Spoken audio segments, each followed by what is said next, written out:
Olá, está começando mais um episódio da GES Podcast. Eu sou Miguel e aqui comigo minha parceira de mesa, Karine. Olá. Antes de iniciar os trabalhos de hoje, eu quero te convidar para se inscrever no nosso canal do YouTube. Não esquece de marcar o sininho para receber notificação sempre que um conteúdo novo for publicado lá no canal. Nós também estamos no Instagram, no @GESOficial. Lá você pode acompanhar as principais ações da entidade. Siga a GES, compartilhe com seus amigos. Lá a gente tem todas as informações atualizadas para você. Lembrando que toda semana tem episódio novo no AGES Podcast e eles também são transmitidos para as plataformas de áudio. Então não deixa de conferir, a gente tem bastante conteúdo publicado, conteúdo de qualidade para você. Essa temporada tem o patrocínio da Mútua Santa Catarina. A Mútua é a Caixa de Assistência dos Profissionais do CREA. Acesse o site da Mútua em www.mutua.com.br e confira os benefícios de ser um mutuário. Siga também no Instagram o perfil do nosso patrocinador em @mutua.sc. E hoje, para conversar, a gente está recebendo aqui nossa colega Valéria Benac para bater um papo sobre o ensino da engenharia civil. Seja muito bem-vinda. Obrigada. Então, para começar, a gente sempre faz uma típica pergunta. Quem seria Valéria, hein? Bem, eu sou formada em engenharia civil pela UDESC. Tenho meu mestrado e doutorado também pela UDESC. Em Engenharia em Ciência dos Materiais e entrei na Universidade Federal como professora e ministro algumas disciplinas relacionadas à engenharia civil. O curso aqui é Engenharia Civil de Infraestrutura, mas a graduação ela tem como titulação a Engenharia Civil. Então é importante a gente deixar isso bem claro também, apesar da nomenclatura ser Engenharia Civil de Infraestrutura, mas a habilitação junto ao CREA é de Engenharia Civil. Estou na universidade há 9 anos, mas já lecionei antes disso em outras universidades. Então a minha docência aí ela é um pouco vasta em relação a isso. É importante dizer que além do meu trabalho, das minhas atividades em relação à docência, trabalhei na área da engenharia em construtoras, trabalhei na indústria também, numa indústria de metais sanitários. Então assim, é importante a gente deixar claro que o mercado de trabalho da engenharia civil ela é vasta. Eu sempre digo assim, a gente não atua somente na construção civil, somente em obras, né? A gente pode trabalhar em escritórios, em empresas, órgãos públicos, em várias áreas de atuação. É importante até relembrar que a própria Karine, que está aqui à minha frente, também é engenheira civil formada na UDESC. E trabalha formada na UFSC e tem uma área de atuação bem diferente. Não vou entrevistá-la porque a entrevistada sou eu hoje, né? Então, assim, é interessante a gente falar disso. Então, a área de atuação é bem ampla, é bem interessante. Isso é uma característica da engenharia civil, né? Que para quem muitas vezes entra no mercado, entra na faculdade e acaba não tendo essa percepção e sofre um pouco, porque é um leque tão grande de possibilidades, é tanta coisa que você pode fazer, porque o mercado ele é bastante amplo, né? Tem várias alternativas. Enquanto você falava da tua trajetória docente, da trajetória profissional na indústria, na construção civil, eu estava aqui lembrando daquela brincadeirinha, né? Faz mais alguma coisa? Trabalha além da aula? Sim, mas a gente sempre tem essa pergunta, né? Você só trabalha ou só dá aula? Só dá aula, Na verdade, a gente até brinca assim, na verdade eu não dou aula, eu vendo baratinho, mas eu vendo, né? Porque a gente tem o salário, né? Então, assim, é mais ou menos por ali. Que é engraçado isso, né? Engraçado. Porque o pessoal acaba não fazendo essa correlação. Não faz essa correlação, né? E é importante a gente também deixar claro que quando a gente trabalha na docência, né? Como professora, a gente tem três grandes tripés, né? Que é o ensino, que é a pesquisa e que é a extensão. Então é importante a gente deixar claro que às vezes as pessoas pensam, puxa, mas a pessoa, né, ela só dá aula. Não, a gente enquanto professor universitário, a gente trabalha tanto na pesquisa também, ou seja, a gente desenvolve outros estudos relacionados à área de atuação e também na questão de extensão. O que seria extensão? É a gente estar em contato com a comunidade, ou seja, fazer trabalhos que envolvam a comunidade, que tragam a comunidade para dentro da universidade, da melhor forma possível, sejam em ações relacionadas a isso ou em projetos que envolvam a comunidade também, para que a gente possa mostrar o que a universidade faz dentro, para fora, ou que a gente desenvolva ações que possam melhorar a comunidade em relação a isso. Eu até ia perguntar, porque será que um pouco dessa brincadeira que a gente está fazendo, né, não tem a ver justamente com essa separação sociedade e universidade em algum momento, porque as pessoas naturalmente criam alguma barreira, né? E aí acaba, porque a gente escuta muito falar isso no mercado, não, a academia é muito teórica, não funciona, tem que ter prática e tal, e a gente sabe que não, né? Que a gente teria que aproveitar um pouco mais o que se desenvolve dentro das universidades no campo da pesquisa para melhorar a prática, inclusive. Mas da mesma forma também a gente precisa trazer a pesquisa para uma realidade de mercado que muitas vezes é que daí o campo da pesquisa tem disso, né? Não necessariamente ela tem que ter uma aplicação imediata, mas às vezes ela está estudando algo que vai deixar um lastro para outras coisas que vão naquele caminho surgir e atender, né? Sim, o que a gente sempre diz assim, é que o tempo da universidade é um tempo um pouco diferente, por exemplo, de uma empresa privada. Sim. Porque assim, o nosso tempo ele é um pouco diferente porque nós precisamos de mais tempo para o desenvolvimento, né? Primeiro porque nós dependemos, por ser uma universidade pública, nós dependemos de dinheiro, de órgãos públicos. Nós não temos uma verba destinada especificamente para nós não temos de onde tirar dinheiro. Então, muitas vezes a gente precisa desenvolver projetos que dependem de um financiamento, se não público, a gente precisa buscar de empresas privadas que invistam no na nossa pesquisa para que a gente possa desenvolver. Então, o nosso tempo acaba sendo maior porque nós não temos de onde investir. Então, o que acontece? Então, a gente precisa de um tempo para que isso possa acontecer. Mas a gente faz esse tipo de pesquisa. Uma outra situação, às vezes, a gente faz trabalhos de conclusão de curso que a gente desenvolve, sempre pensando dentro do possível na aplicação, seja, no caso específico nosso, da construção civil. Então, a gente tenta incorporar trabalhos que sejam relacionados à sustentabilidade, a uma aplicação direta, a uma diminuição de custos. Então, a gente tenta fazer essa correlação com o mercado de trabalho para diminuir mão de obra, diminuir, que eu digo, custos ou atividades, né? Nesse sentido, para que a gente possa melhorar o dia a dia da construção ou da mão de obra ou do meio ambiente. Então, a gente faz essa prática, né? É importante também deixar claro que às vezes as pessoas pensam assim, puxa, mas isso não é demonstrado, mas a universidade está de portas abertas, assim, nós não temos restrição alguma quanto à visitação. Qualquer pessoa que queira visitar a universidade sempre está de portas abertas. Qualquer pessoa pode visitar a universidade, a gente sempre tem pessoas disponíveis para fazer essa visitação aos laboratórios. Nós temos mais de 30 laboratórios que fazem trabalhos não só da área da engenharia civil, como das outras engenharias que nós temos aqui no campus de Joinville. Essa aproximação da indústria, isso tem aumentado, tem diminuído? Tem aumentado bastante.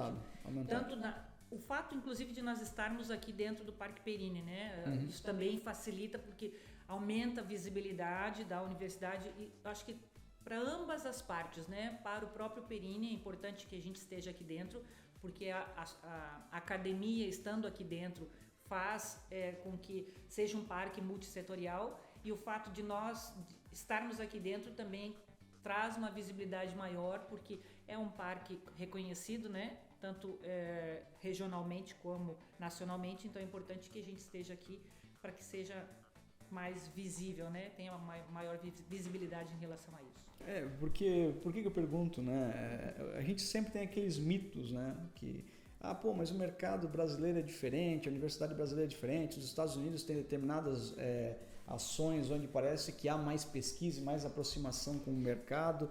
E quando você vai para a formação acadêmica, claro, sai da formação da graduação e vai para uma pós-graduação de mestrado, né? A partir você começa a observar que há uma linguagem diferente, né? Porque até na própria graduação é exigido pesquisa, mas a pesquisa ela ainda não é tão profunda. Quando você vai para o nível de mestrado, a complexidade é muito maior. Sim. E aí começa essa separação. Você começa a entender, não, o caminho acadêmico ele tem, né, uma trilha específica e muitas vezes a gente não consegue compatibilizar isso na cabeça com aquilo que o mercado exige, que a verdade você falou, é o tempo, né? É o tempo que é diferente. Mas assim, o fato, nós temos aqui dois mestrados dentro da Universidade Federal, campus aqui de Joinville, e o fato de nós já termos esses dois mestrados aqui, alguns professores, além de orientarem alunos de mestrado aqui, nós temos professores que orientam alunos de doutorado mesmo estando em outro campus, né?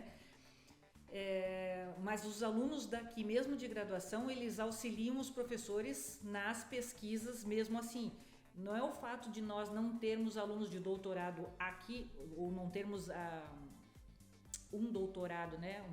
Uma linha de doutorado aqui em Joinville, que nós não temos pesquisa que seja focado nesse sentido. O que eu quero dizer assim, os nossos professores têm linhas de pesquisa com a Petrobras, com o CSN, com o Arcelor. Nós temos grandes empresas que atuam aqui em Joinville com verba dedicada a essa atuação. Então, assim, não é o fato de que nós não temos como é que eu posso dizer para vocês? Não podemos equiparar, por exemplo, fora do Brasil e aqui o fato de que lá tem uma estrutura muito maior do que aqui. Não, aqui nós também temos grandes trabalhos sendo realizados no campus de Joinville.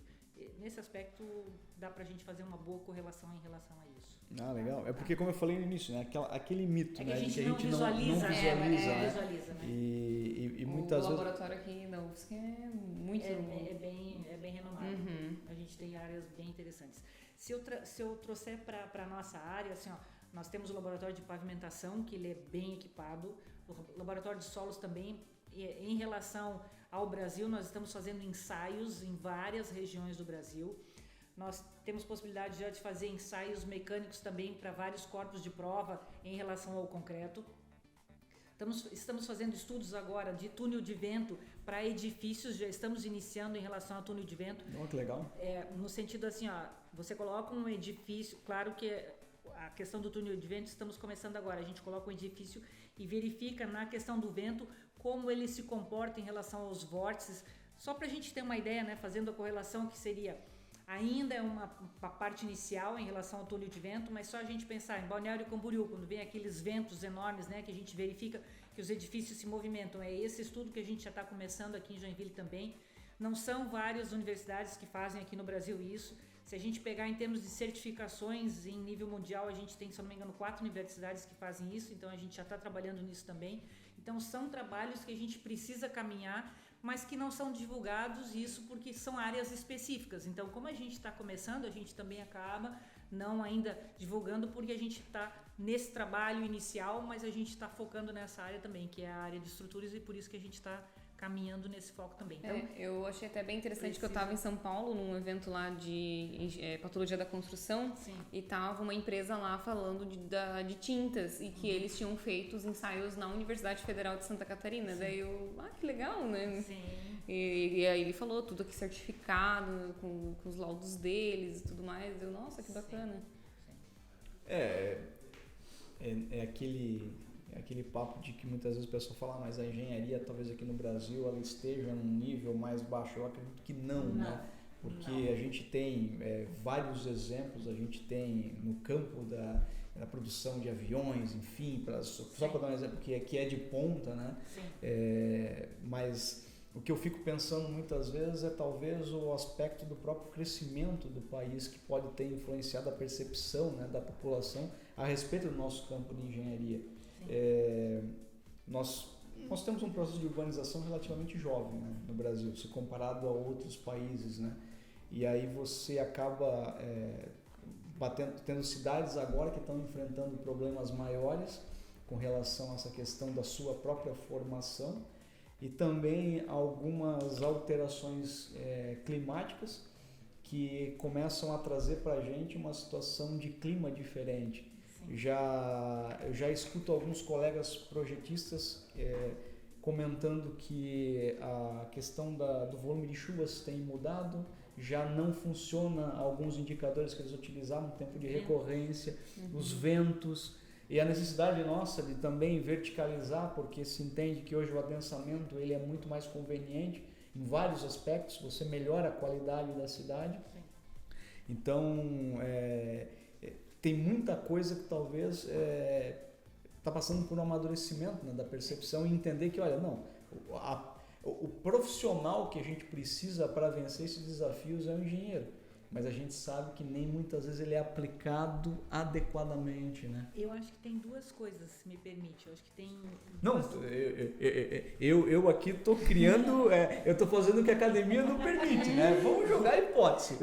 Eu acho que tem duas coisas. Uma, você está correto, eu acho que as informações elas precisam ser atualizadas constantemente, porque se a gente pensar próprio que a gente chama de gráfico de isopletas, que é o gráfico que mostra as curvas de ventos conhecidas, ela precisa ser atualizada o quanto antes, porque assim, ó, quem ouvia falar de ciclones em Santa Catarina? Vamos pegar a nossa região aqui. Recente, a gente pega aí em 1800, 1900, não tinha nada. A gente está falando coisa agora de 2000 e pouco para cá. Não, eu posso até dizer que daqui a 10 anos atrás, há 10 anos ninguém falava disso. Aconteceu um vento que foi um ciclone extratropical. Foi o primeiro que então, causou. Assim, ó, hoje se fala, não, vai ter ciclone semana que vem. 2007? Sei lá, Por aí, já não lembro mais. por aí. Né? Então, assim, ó, tem gente jovem aí que tá vivendo isso agora. Mas se a gente pegar alguns gráficos, algumas informações que nós temos, não consta isso. Os ventos não eram dessa forma. Muito bem, essa é a primeira situação. A outra, quando a gente começa a construir várias edificações verticais, muda completamente, que é a questão do túnel, muda completamente essa questão do contorno. E aí a gente vem para a formação profissional. Quantas universidades vêm sendo instaladas e de que forma elas vêm formando este profissional? Sim. Então, às vezes a pessoa pensa assim, eu não vou fazer uma universidade federal porque ela é muito difícil. O que vem a ser o difícil? Né? De que forma sai esse profissional? Não é à toa que a Universidade Federal de Santa Catarina está entre as 5 melhores do Brasil. Então, assim, que profissional é esse que sai? E que profissional é esse que eu consigo fazer a minha formação? Não estou criticando quem faz EAD, não estou criticando quem precisa trabalhar para fazer a formação. Não é isso que eu estou dizendo. Mas a gente precisa ponderar... Que não é a mesma coisa. E saber que eu preciso me dedicar, claro, que tem toda uma questão de... Não estou dizendo que ele sai menos ou mais. A gente pode, né? Mas a gente precisa entender que eu preciso ter profissionais que se dediquem, que estudem, que trabalhem de uma forma dedicada, porque são vidas que estão ali sendo consideradas, existe um entorno, assim, é muita responsabilidade quando a gente está falando de um planejamento de uma cidade, de uma construção, de um viaduto, de um túnel, do que quer que a gente esteja construindo, entendeu? Não é simplesmente um prédio, né? Não é uma ponte, não é algo físico somente ali, tem vidas envolvidas ali. Então é importante a gente ter isso em consideração também. Eu tenho um pensamento formado a respeito disso. Eu enxergo muito a pessoa. Então, por que eu falo isso? Porque eu acredito que existem muitos potenciais que, dependendo de onde ele está, vai ser um caminho mais fácil ou mais difícil. Então, eu costumo dizer que talvez em alguma universidade que não tenha tanta qualidade, você vai ter uma pessoa com uma certa aptidão que vai encontrar uma trilha e vai se tornar alguém de referência, um profissional muito habilitado. Sim. Entretanto, ele é a exceção daquele ambiente. Sim. E talvez a gente até perde um pouco, né, em tempo por não ter colocado ele num local melhor onde ele pudesse de fato desenvolver mais, né? E aí eu resgato, eu até preciso um dia voltar na UDESC e revirar aquela biblioteca para achar o livro, porque eu já falei várias vezes dele, eu não lembro o nome, mas era um livro sobre fundamentos de economia e que falava justamente disso, do efeito do credencialismo no Brasil.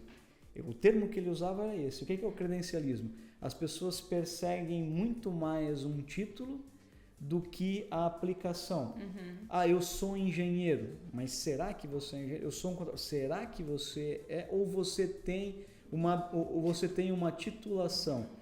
Porque, vamos lá, né?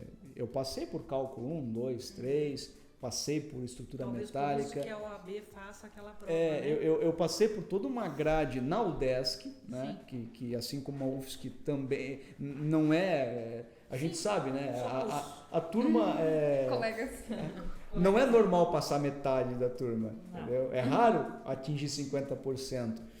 Nem assim, mesmo assim, não significa que agora eu sou um excelente calculista porque eu não fui para esse campo. Então, eu tenho titulação. Agora, as pessoas vêm me consultar, Miguel, pô, eu queria essa. Cara, não. O pessoal acha assim que tu vai passar o dedo na parede, sabe que tem de concreto aqui, não deve ser. Tanto de espessura, traço. Tanto de espessura, traço. Que nem na área de patologia, né? Que nem na área de patologia das construções. A gente geralmente é chamado por um problema, nunca é chamado de forma preventiva, não se tem um projeto, não se tem nada. A pessoa imagina que a gente vai olhar e vai ter visão de raio-x para entender como que foi executado e por que está acontecendo aquele problema.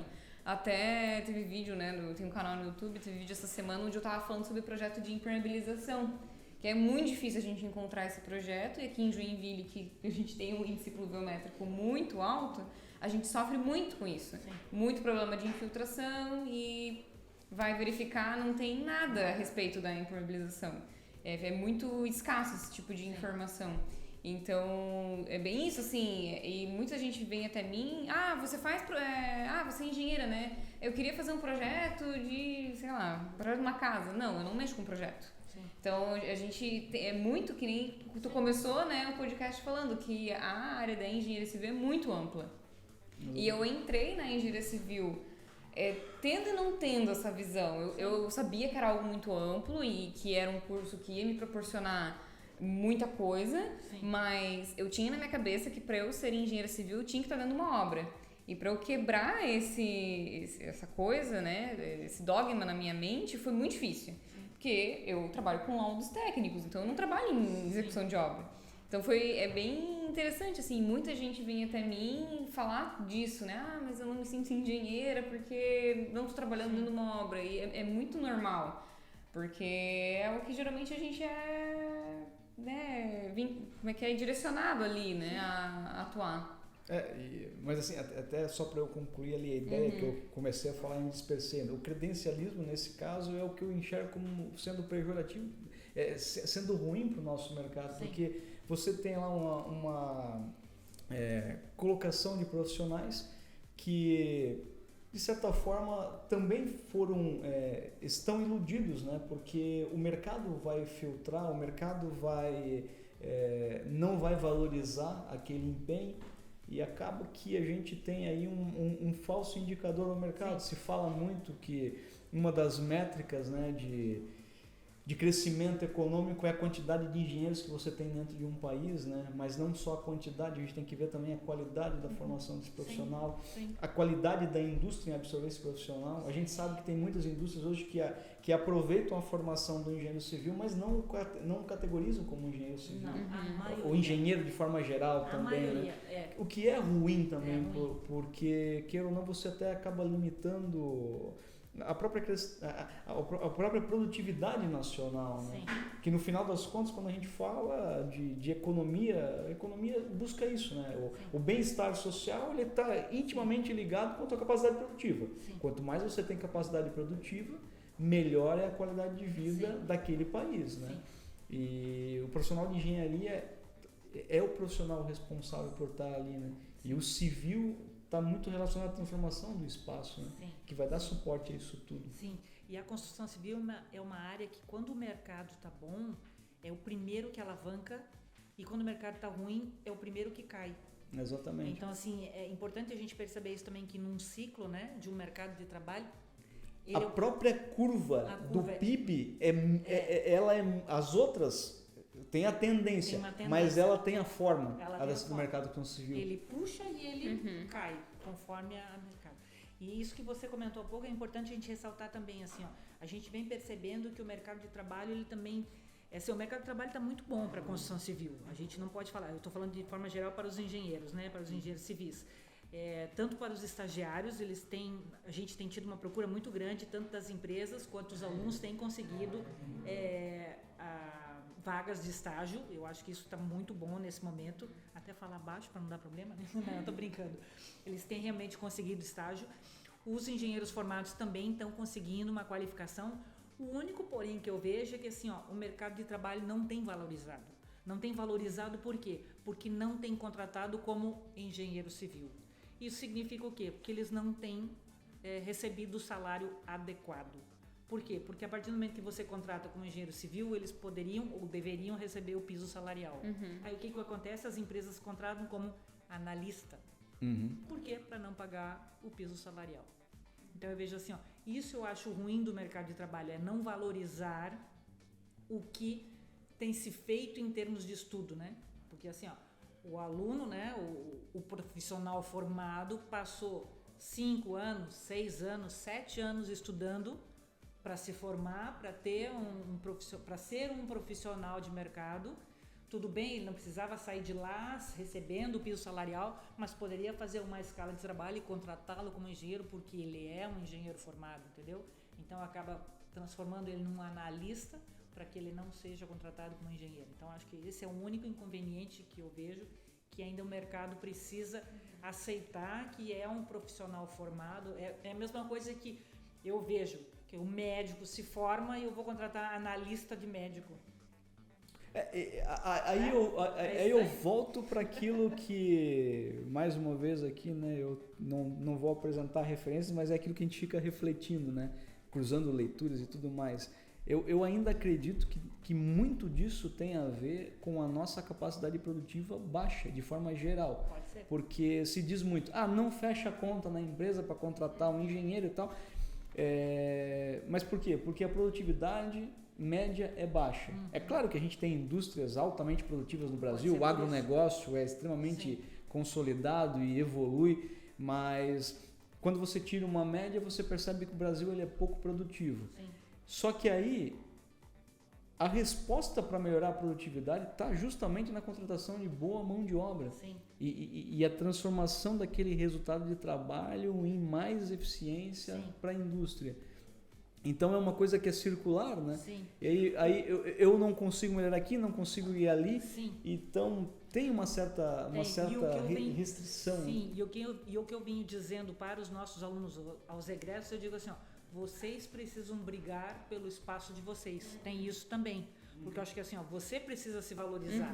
Se eu estou saindo como engenheiro, eu preciso brigar. Porque se eu não brigar por mim, né, no caso, cada um deles, ninguém vai brigar pelo seu espaço, né? Então acho que ele também precisa se fazer valer, né? Eu sou um engenheiro formado da UFSC, ou seja lá da UDESC, ou da sua boa universidade, você precisa se fazer valer. Eu acho que também tem essa questão, né? Você precisa saber do seu potencial.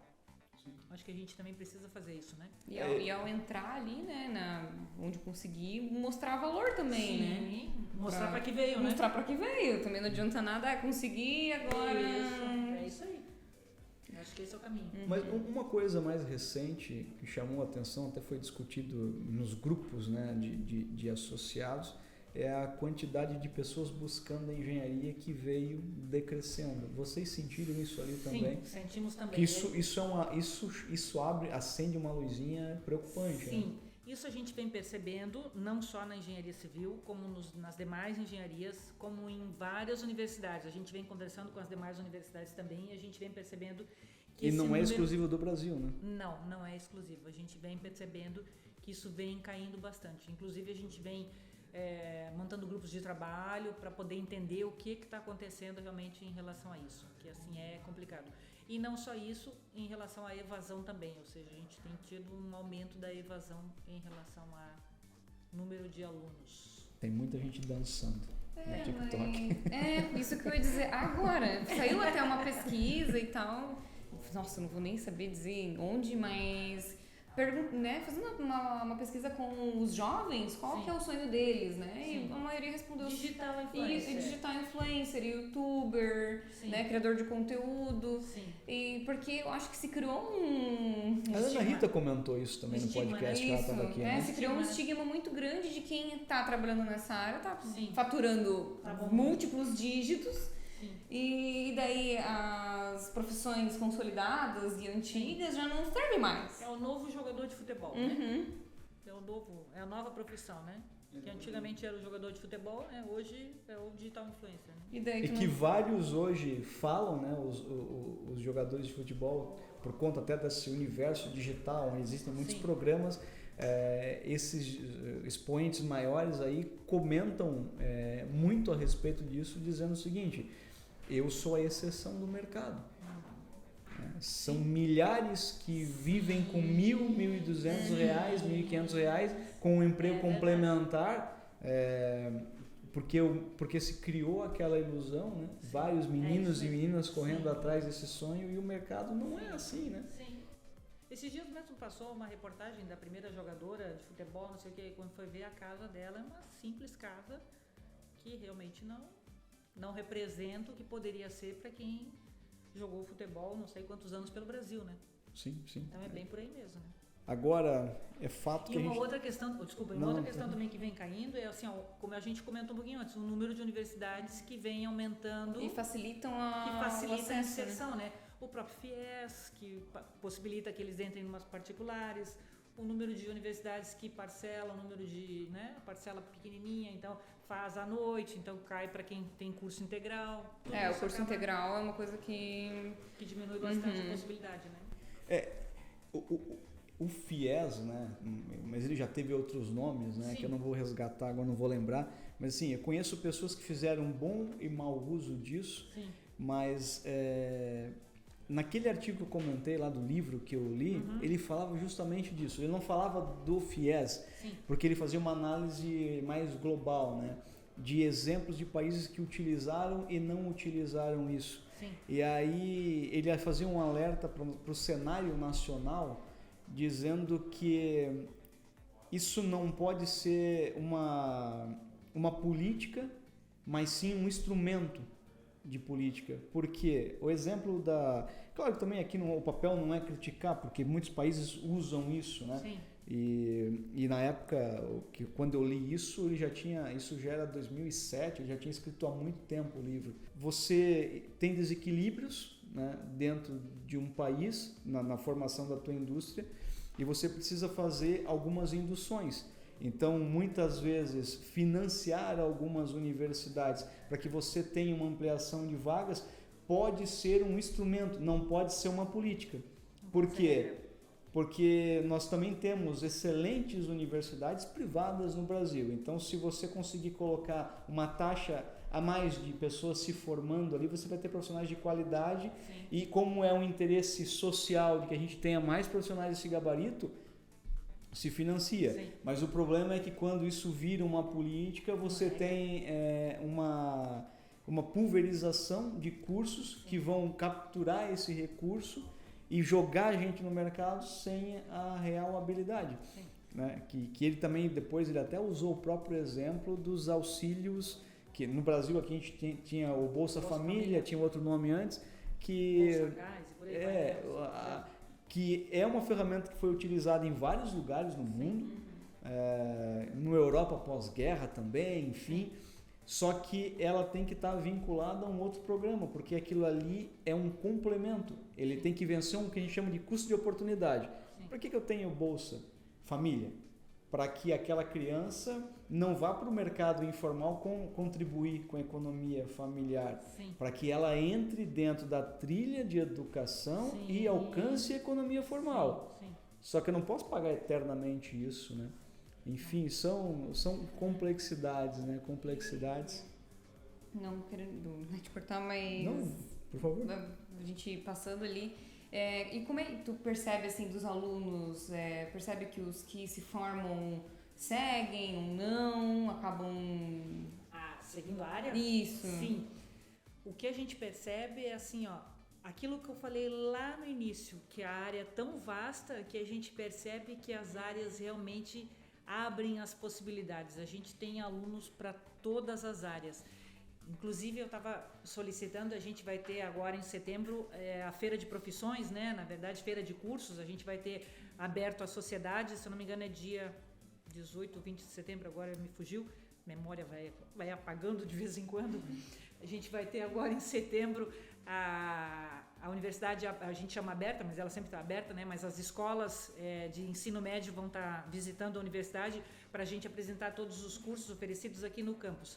Então a gente vai ter, além de oficinas, além de apresentações, folders, visitas aos laboratórios, para que a gente fale um pouquinho de cada curso, para essas escolas. A gente vai disponibilizar vídeos, né? Tanto no site quanto passando em telões de cada curso de ex-alunos, falando um pouquinho de egressos, né? Sobre cada área de atuação. Então eu estou pedindo para cada não, já foram vários, né? Mas alunos que trabalham em áreas diferentes para que falem em 1 minuto sobre a área de atuação. Então eu estou entrando em contato com egressos e aí tem de energia solar, de topografia, de projeto, e aí vai, solos, vou falar de laudos, de autopista, do que você drenagem, de drenagem, de todas as áreas, de órgão público. Então, assim, tem gente em São Paulo, tem gente em Minas, tem gente no Ceará, tem gente trabalhando em portos, tem gente trabalhando em barragens, tem gente trabalhando tem gente trabalhando fora do Brasil, em grandes empresas. Então, assim, em qualquer área que você pode imaginar que está relacionado à infraestrutura ou à civil de uma forma geral, tem. Então a gente está pedindo um vídeo para cada um e eles vão estar dispostos. Então aquilo que eu falei no início, que abre para todos os leques, abre para todos os leques. Isso então, isso é o legal da engenharia civil. Né? É porque ainda existe muita piada, né, a respeito da engenharia civil. Se formei, vou virar Uber. Que era uma coisa que... Eu tava pensando nisso, eu só não quis brincar. Não, porque... mas a gente vê muito essa piada. Eu fico, gente, mas não é possível que alguém...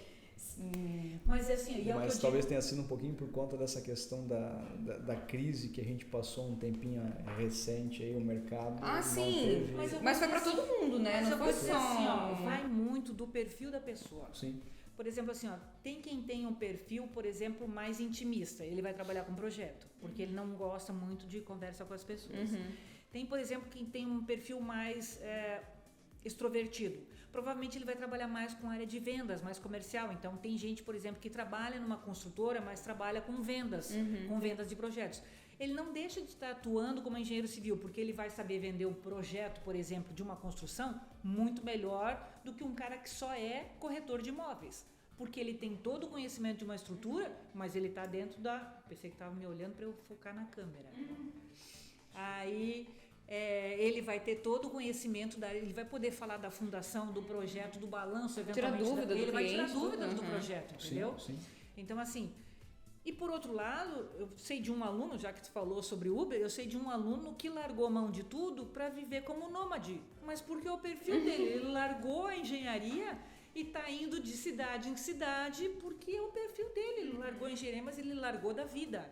Porque ele quis, entendeu? Mas ele se formou. Quem sabe em algum momento ele volte, mas é o perfil dele. Não porque ele não conseguiu mercado de trabalho. Mas aí agora eu vou falar o que pode acontecer, né? Pela formação dele, ele vai fazer essa trip toda, vai voltar, escrever um livro e gravar uma série para algum canal e daqui a pouco vai ser um cara que vai sair fazendo palestra falando sobre... E a próxima vez que me chamar pro podcast eu vou indicar o livro dele. Exatamente. Ou daqui a pouco vai estar falando sobre... Não, nas minhas andanças eu vi que havia uma carência nisso, a cidade não sei o quê. Mas eu vou te dizer... Por quê? Porque tem uma percepção, né? E não significa que ele não use os conhecimentos dele de engenharia para fazer a drenagem, para fazer a cabaninha dele, para... Exatamente, entendeu? pode desenvolver tudo isso, tem né? Isso ainda. Que eu acho que a formação ela sempre vai ficar com a pessoa, né? Conhecimento. Porque eu recebo muito essa pergunta assim, ainda vale a pena? Tu gosta de ser engenheiro civil? Gente, eu sou completamente fascinada por engenharia civil e principalmente pela área que eu atuo, patologia das construções, então eu fico meio chocada assim quando eu recebo, né? Porque nossa, às vezes comentários em vídeos meus, que arrependimento, por que eu fui fazer isso? E eu fico, nossa, mas calma, né? Vamos ver por outra perspectiva. Às vezes tu tá muito focado em ver o ponto negativo das coisas. Mas enfim, né? Então, como eu falei assim, quando eu me formei, eu trabalhei numa empresa de construção civil, eu trabalhei numa indústria de metais sanitários, eu trabalhei numa empresa de consultoria ambiental, tudo relacionado à engenharia civil. E depois fui para a docência pura. Então, se olhar assim, puxa, o que tem? Aí alguém pode pensar assim, uma empresa de metais sanitários, né? Eu sempre digo assim, qualquer empresa que você possa pensar, uma empresa automotiva, tem engenheiro civil? Tem. Uma empresa pública? Tem. Uma empresa de fundição? Tem. Toda empresa tem engenheiro civil. Por quê? Porque ela vai ter uma área de manutenção e ela vai precisar de um engenheiro civil ali dentro. Então, eu sempre digo assim, ó, sou obrigada a puxar a farinha para o meu lado, né? Toda empresa precisa de um engenheiro civil. Empresa, uma indústria, toda indústria precisa de um engenheiro civil. Pelo menos o engenheiro civil ela precisa. E o engenheiro civil das engenharias é que te dá a maior amplitude, porque ele precisa conhecer de projeto elétrico, projeto civil, projeto de climatação, ele precisa de instalações hidráulicas, de drenagem, de tudo, que dá a visão de tudo que diz respeito a uma indústria. Então, assim, ó, a empresa, se pensar entre contratar 2 engenheiros de qualquer formação, ele vai escolher o civil e não o outro. Fica a dica, hashtag fica a dica. Hashtag Hashtag UFSC. Eu gosto muito de pensar a respeito de planejamento urbano. Sim. Nós temos uma disciplina, inclusive, que fala de gestão e planejamento urbano. E é justamente nesse ponto que eu queria te perguntar, né, como é que é a tua visão dentro desse campo da docência, porque, bem, eu cheguei na engenharia já num momento onde era muito consolidado essa separação de engenharia e arquitetura. Sim. Dentro do campo de viabilidade e do campo de incorporação onde eu atuo, eu acho um erro tremendo o afastamento dessas 2 disciplinas, porque elas precisam estar muito bem conectadas. E uma derivação disso, na minha leitura, é que também se entendeu muito que planejamento urbano era algo direcionado à arquitetura por conta do urbanismo. E a gente vê que há uma série de demandas que precisam da participação do engenheiro civil. Mas eu também, na minha formação, vi muito pouco da universidade fomentando isso. Tem projeto de drenagem, no âmbito do projeto se fala disso, sim, mas não se fala sobre o pensamento sobre urbanismo dentro da engenharia civil. Isso é só uma coisa que ainda permanece da mesma forma, ou vocês percebem que está sendo necessário, tem algum movimento nessa área? Tanto tem movimento que nós temos uma disciplina que é gestão e planejamento do espaço urbano.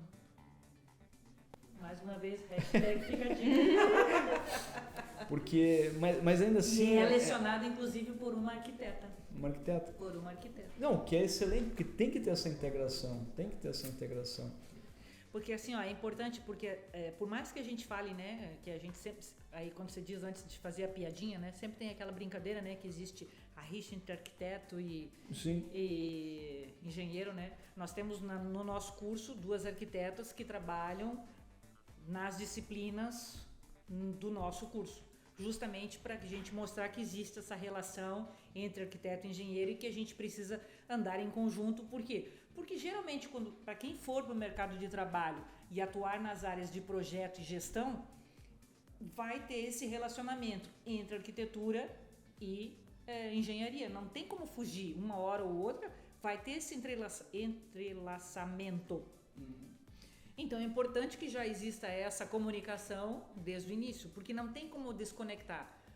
Por exemplo, se a gente pegar um projeto, geralmente quem faz projeto lá fora são os arquitetos, projeto arquitetônico, e os demais projetos vêm para o engenheiro civil.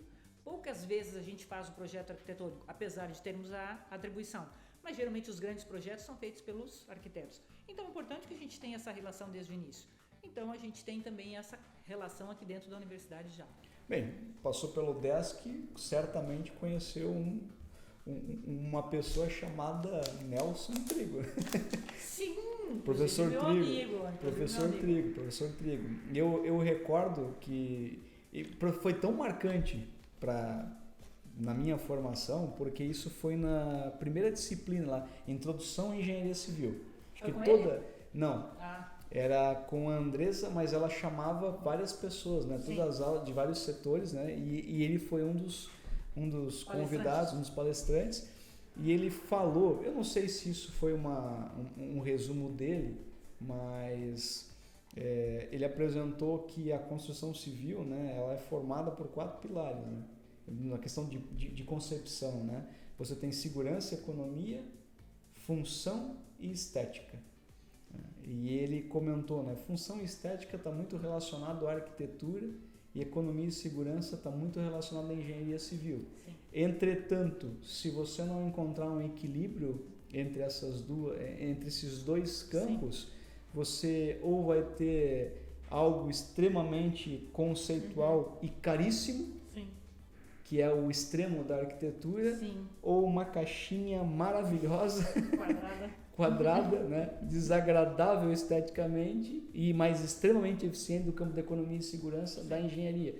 Então, que vai no encontro do que tu comentou, né? Essa conexão, né? Mas é legal saber que existe também uma preocupação da universidade voltada para esse campo, porque abre também muitas oportunidades, né? E a gente percebe que cidades onde tem uma participação maior da engenharia civil dentro do planejamento urbano, a gente tem uma consequência de crescimento melhor. Que, assim, né? Tudo aquilo que é transdisciplinar funciona melhor, né? Tudo aquilo que você tem uma relação entre partes funciona melhor, né? Porque se tu andar separado do outro, em algum momento vai colidir, né? Então é importante que vai faltar alguma coisa. Sempre tem esse inconveniente, né? A gente também escuta falar muito sobre as reformas das grades, né, das universidades. O que vocês enxergam como tendência para o futuro? Vai ficar algo muito básico e se jogar muita coisa para especialização? Ou... Não, na verdade, assim, vai ocorrer agora uma nova, em função do que o MEC está solicitando sobre a questão da curricularização da extensão, que eles estão solicitando muito, ou seja, de a gente trabalhar com projetos de extensão dentro da grade curricular, ou seja, a gente precisa fazer com que a graduação trabalhe com mais extensão do que já faz, porque hoje a gente faz extensão, ou seja, a gente trabalha com a comunidade, mas como sendo extracurricular. O que o MEC quer que a gente faça é que a gente coloque isso dentro da grade. Isso significa o quê? Que a gente precisa fazer com que os alunos obrigatoriamente façam isso. Hoje a gente faz isso extracurricular, ou seja, os alunos que querem. O MEC quer não, que todos façam. Então isso já vai acontecer provavelmente em 2024-1, a gente só está esperando o aval de Florianópolis, porque como nós somos linkados a Florianópolis, né? Então a gente depende só do aval no sentido de sim, começa 24-1, da nossa parte está tudo pronto. O que vai acontecer é o que a gente chama de projeto integrador. O que é projeto integrador? Nós vamos ter provavelmente 2 projetos que vão começar lá pela 4ª fase. Então o aluno vai ter, a partir da 4ª fase, projetos que vão unir algumas disciplinas que vão pegar uma linha. Então, por exemplo, lá ele vai começar com geologia, solos 1, solos 2, fundações. Então ele vai ter que desenvolver um projeto que una a parte das disciplinas, em que ele desenvolva, por exemplo, vamos pegar um problema de uma comunidade mais afastada, que tem um problema de desmoronamento de um solo, de uma ravina, de um problema de uma região, e ele vai ter que achar uma solução para aquela região. Tudo isso é feito gratuitamente, claro, né? A universidade faz para a região e desenvolve uma solução para aquela região, para aquela comunidade afastada. Geralmente são comunidades que têm baixa renda, que tem dificuldade, e a gente acha a solução para aquilo. Então, os alunos precisam, em conjunto com o professor, achar uma solução para aquela região. Então, isso seria um projeto de extensão desenvolvido dentro da universidade, enquanto disciplinas, né, para a comunidade. Estou dando um exemplo do que seria um projeto integrador. Isso vai mudar, mas isso não significa que está diminuindo e nem levando para a especialização. A grade em si não vai mudar e não vai jogar nada para a especialização, vai continuar a mesma nesse sentido. O que a gente está fazendo é integrando mais atividades que seriam extras para dentro do curso. Entendo. Eu fiz atividade extracurricular, mas eu lembro que era como extra, né? mas era bem... Vários não faziam, eu fiz porque eu quis, porque me chamou atenção. A gente vai estar trazendo para dentro da grade curricular. Aí... Claro, a gente tem que fazer uma correção de sensibilidade aqui, que eu posso estar equivocado, né, com relação àquilo que acontece na universidade. Sim. Mas eu fiquei muito, muito incomodado há uns 2 anos, mais ou menos, quando a gente começou a buscar eventos para a entidade e queria explorar um pouquinho mais de tecnologia. E aí, até o fato da gente estar no Ágora é um pouco o efeito disso.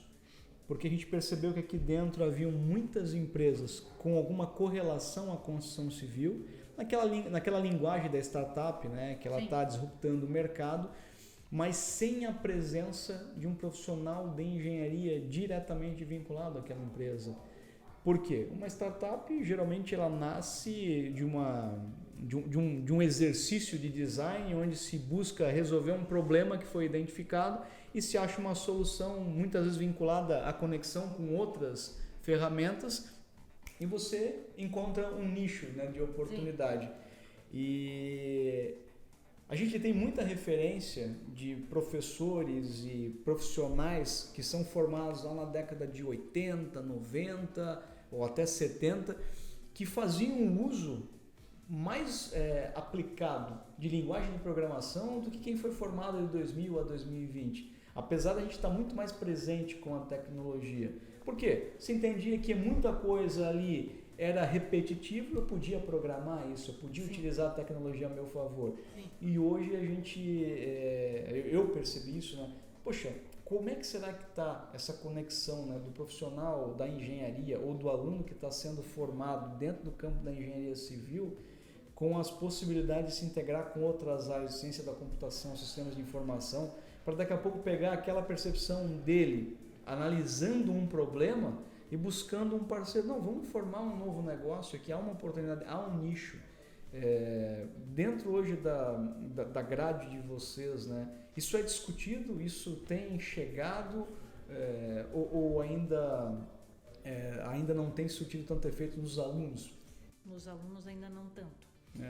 Porque assim, o que a gente tem percebido é que os alunos ainda eles ficam muito mais dentro do próprio curso ainda. Entendi. Essa correlação ainda é mais difícil, sabe? De conseguir desenvolver conexões entre... O que eu percebo muito mais ainda é dentro do próprio nicho, sabe? Uhum. Fazer essa questão de conexões entre... De desenvolver algo com o seu parceiro ao lado ainda é mais complexo. Ainda tá bem... Porque a gente, por exemplo, tu tem a sua rotina, né, de inspeção predial. Uhum. Muitas vezes você repete várias coisas, você vê uma oportunidade e talvez essa oportunidade ela possa virar uma chave se você tem um parceiro de um campo de produção tecnológica. Sim. Que tem o conhecimento da formação de uma ferramenta, um banco de dados, enfim e tal. Sim. Não, eu queria fazer isso aqui com... É o que a gente chamava na programação, né, de regra de negócio. Sim. Eu compreendo a regra do negócio. Sim. E você compreende a regra da programação. Vamos juntar essas duas coisas e criar um produto. Uhum. Eu sinto que talvez ainda a gente está um pouquinho afastado disso, dentro da engenharia civil. O mercado é muito conservador, a gente é muito acostumado e eu sei que tem muita solução pronta dentro da gaveta do engenheiro. Sim. Não, o pior é que não consegue enxergar, na verdade, isso. Sim. Porque assim, é mais fácil o pessoal da programação enxergar isso do que o pessoal da civil enxergar. Um exemplo que eu vou te dar, a gente faz um ensaio, na verdade, de carga em pontes de palito de picolé, que é uma das atividades que a gente faz na equipe de competição. E a gente vai lá e coloca a anilha, a outra anilha, a outra anilha. Aí esses dias um professor passou lá e viu, ele disse, vocês colocam uma por uma? Sim. Ele disse, não seria mais fácil colocar uma célula de carga lá e eventualmente estar medindo e ela aplicando a carga de tempos em tempos? Ter um programinha que faça isso? É verdade. Vai dar continuidade, né? A leitura. Aí, mas assim, né? Ninguém tinha pensado nisso. Vai lá e coloca a carga, mas tá. Só que aí tem um outro probleminha, porque tem que esperar antes, não pode ser contínua, ela tem que colocar e esperar. Então tem alguns inconvenientes o fato de colocar anilha, porque tu tem que colocar a carga e esperar 10 segundos para colocar a outra carga. Então tem alguns inconvenientes, é uma diferença. Mas tudo bem, mas assim, nem tinha passado pela cabeça que poderia ser algo contínuo colocado num programa. Então assim, a gente também tem a cabeça meio travada ainda, então talvez seja isso também, entendeu? É que a gente acaba sendo meio metódico, então talvez seja culpa nossa também. Do perfil também. Do perfil do profissional, né? É que muitas vezes a gente é muito prático e busca uma resposta muito rápida e esquece que essa resposta ela vai ter que ser dada várias vezes. Sim. Então a praticidade está em responder essas várias vezes de uma maneira muito eficaz, né? Eficiente. Eu já fiz uma vez, eu não preciso responder 10 vezes a mesma coisa. Bem, a gente infelizmente tem um tempo a cumprir aqui. Sim. O papo tá bom, eu não sei nem se eu desviei demais, porque quando o assunto é amplo assim, para eu me desvirtuar é 2 palitos, né? mas a gente tem, né, esse prazo se cumprir, infelizmente fica a vontade de explorar muito mais, né, e conhecer cada vez mais esse universo da universidade que evolui, né, com o tempo. Aqui a gente tem um hábito no podcast de sempre perguntar ao convidado por uma sugestão de literatura, seja ela técnica ou não, né, que tenha marcado, né, a trajetória do convidado, para que quem nos acompanhe possa ter essa referência, né, essa indicação, essa curadoria, né? Poxa, vou buscar aquela literatura porque falou algo que me chamou a atenção. Queria ouvir de você uma indicação. Tá bom. Eu não posso dizer assim, ó, que tenha marcado algo assim tão, né? Mas é um livro interessante, que é O Andar do Bêbado. Por quê? Um pequeno spoiler, né? Não vou contar o livro, mas acho que é interessante porque ele fala da aleatoriedade. Em que sentido? Porque assim, ó, o acaso pode nos levar a lugares não esperados, caminhos não esperados. Porque assim, ó, quando eu me formei, jamais pensei que eu faria docência, jamais pensei que eu seria doutora. Meu objetivo não era esse. Então assim, ele leva, às vezes o acaso nos leva a caminhos, entendeu? Assim, ó, eu comecei, meu objetivo era trabalhar na construção civil, ponto. Em algum momento eu estava dentro de uma indústria. Em algum momento eu estava numa empresa de consultoria ambiental. E estou na Universidade Federal de Santa Catarina. Então são coisas que assim, ó, a gente às vezes precisa ficar atento aos momentos. O acaso não é acaso. Uma outra situação, o sucesso nem sempre está relacionado ao esforço nosso, à dedicação. Ou o fracasso também não é falta disso. Então, isso tudo está relacionado ao livro. Então, é importante a gente entender essas coisas. E nem sempre a primeira vez vai ser nosso sucesso. Geralmente não é, né, na verdade. Então, assim, ó, eu acho que isso é legal. Então, isso é um recado muito importante para o momento que a gente vive, né? Dessa ansiedade de achar que tudo tem que virar muito rápido, né? Então, acho que isso é muito legal. Então, assim, ó, o nome do livro, né, é instigante, porque não tem nada a ver com bêbado, né? Quer dizer, até tem, porque a gente sabe o passo que o bêbado vai dar, mas nem sempre é assim que as coisas funcionam, né? Então, acho que foi escrito por um físico, então, assim, é bem interessante, acho que vale a pena. Bacana, bacana. Certamente é uma boa indicação. Queria te agradecer pela participação, né? Pra gente é sempre um prazer receber alguém que gosta de falar do que atua, né? Porque o papo flui, a conversa fica muito boa. Queria que você ficasse à vontade para fazer as considerações finais, onde as pessoas podem te encontrar, onde elas podem encontrar mais informações a respeito da universidade. Por favor, fique à vontade. Primeiro eu queria agradecer, né, o convite, acho que é sempre muito importante. Eu queria agradecer a você, a Karine também. Estejam à vontade a nos procurar na Universidade Federal de Santa Catarina, aqui dentro do Parque Perini. A universidade sempre está de portas abertas. Estaremos aqui à disposição em qualquer momento. Para maiores informações é só procurar no site ufsc.br. Os cursos disponíveis, não só o nosso, né? Tem todos os cursos ali, as 7 engenharias, mais o bacharelado. Se quiserem mais informações, podem me procurar também. Os demais coordenadores estão aqui disponíveis para tirarem mais informações. Venham para a universidade, todos serão bem-vindos. # Engenharia Civil de Infraestrutura, podem vir, é bem legal. Muito obrigada pela atenção de vocês, realmente foi bem legal. Karine, considerações finais? Agradecer, né, a presença da professora Valéria, foi minha professora na universidade, foi minha orientadora de trabalho de conclusão de curso e coordenadora do curso, e era alguém que a gente realmente podia buscar para pedir um socorro, então eu acho que era alguém muito bacana para falar dos alunos, da vida de universidade, então pensei muito em trazer para justamente levar essa visão para quem está em dúvida, não sabe se quer, se não quer, e como a professora falou, né, a universidade está de portas abertas, procurem, mandem e-mail, vão lá, conversem, saiam da zona de conforto, assim, né, para entender de fato o que vale a pena, o que não vale a pena. Então, muito obrigada pela tua presença, realmente foi muito interessante. Legal. No meio da conversa tu falou que tem um canal, mas eu não quis te interromper. Fala o nome do teu canal para também É o meu nome, né? É Engenheira Karine Baptista. É um canal onde eu criei para falar de engenharia civil, mas principalmente de engenharia diagnóstica. Então lá eu trago assuntos de engenharia civil, mas eu sempre acabo puxando um pouco para minha área de patologia das construções. Então me acompanhem, me sigam lá, tem conteúdo toda quarta-feira. Maravilha. E lembrando, né, que essa temporada ela tem o patrocínio da Mútua Santa Catarina. Não deixe de conferir as redes sociais do nosso parceiro que apoia e acredita nesse projeto. E claro, mais uma vez aqui fica o meu pedido para que você se inscreva no canal da GES, marque o sininho para receber notificação sempre que a gente publicar algo novo aqui, compartilha com amigos e parceiros, nos ajude a aumentar o número de inscritos, isso é muito importante para a entrega, tá, das coisas que a gente tem produzido aqui. E também, né, acompanhem a GES no Instagram, em @GESOficial, é a nossa fonte hoje de divulgação das principais ações da entidade.